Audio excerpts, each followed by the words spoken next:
Just your views as to what this rate of urbanization is going to mean for the emergence of African cities. We already, many would argue, living on top of each other in Africa's cities.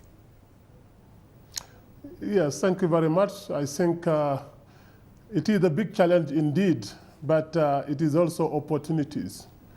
You see, urbanization is the necessary condition for development, and you can witness this all over the world.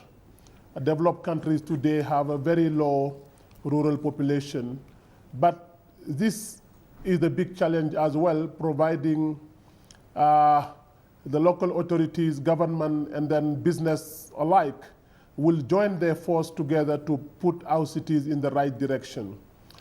For sure, in the next 40 years, the urban population will triple. From 40% we are right now, 400 million, we are expecting to have 1.2 billion in the turn of 2050. And certainly this is a big challenge, but it is an opportunity as well. All right, the opportunities obviously lie in the area of infrastructure. And one of the things that most leading African economies are grappling with is providing low-cost housing for many of the urban poor. Because as we know, those are the people who are seeping into the cities looking for better opportunities. And the government has some kind of a responsibility there. How's it being addressed?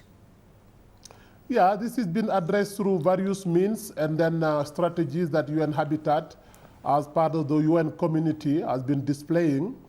We just held the third African Ministerial Conference on Housing and Urban Development in Bamako, Mali, with a very committed government, very poor landlocked countries with a population of less than 15 million. But if you can see what the government was able to do, led by the president himself, they are really providing for middle income and low income.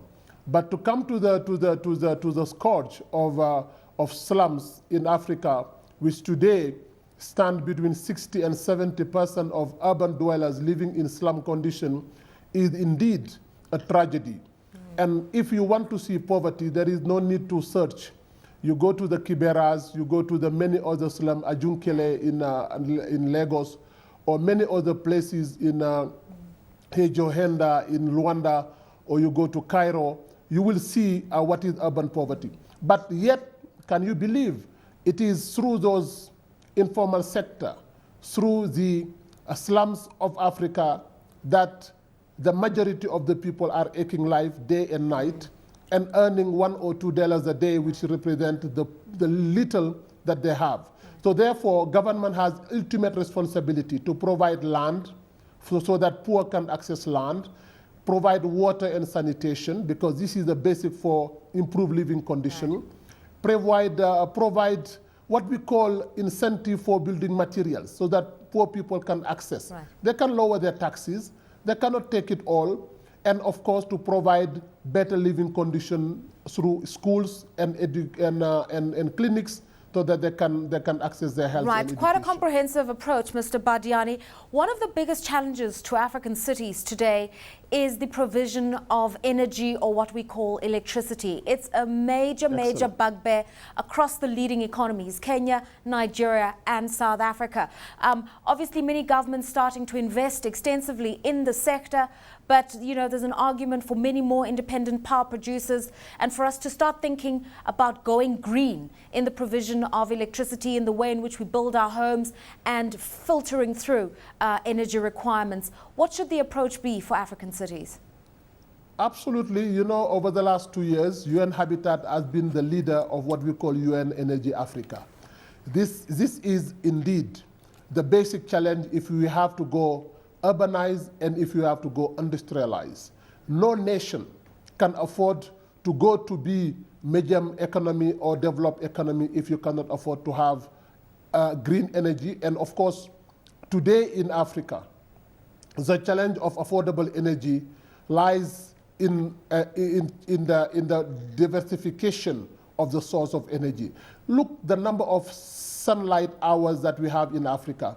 And African government was not able to tap this. And this is the reason why UN Habitat, through the program that we call Clean Energy and Sustainable Energy, has been working with many countries like in this East Africa region, in Rwanda, Burundi, Uganda, Kenya, and Tanzania. Through the JEF funding, we are trying to keep the lower energy consumption by providing low bulb, but also providing alternative source of policy energy. We are very happy that today they are signing the compact. So early this year, next year, we are starting this program. And this program has to be developed worldwide Africa, I mean, from Mozambique up to Senegal, South Africa, so that green energy is a reality in the continent. We cannot jeopardize our future by just saying that we want energy now, we want to develop, because the developed countries themselves have deteriorated the environment. They have destroyed the ozone layer, and the meeting in Cancun today that you have seen is addressing this issue. And urbanization is, again, part of the solution, but also part of the problem. Okay, and just very briefly and finally, there is the whole question of whether Africa can really establish mega cities like New York or Hong Kong or London, where everything works in synergy, where the residential areas have good transport nodes, where those transport nodes lead to areas where children can go to school. It leads to areas of greening the cities, where parks and recreational areas, where you can just really have a cosmopolitan lifestyle. What can African leaders do to introduce these? The governor of Lagos State has been at the forefront of this project. We've seen the introduction of the Gautrain in Johannesburg, South Africa as well. It is absolutely possible, and if you have visited the Shanghai Expo that just closed last October and visited the city of Shanghai, the turnaround in about 20 years shows that it is possible. Africa can meet the challenge of urbanization.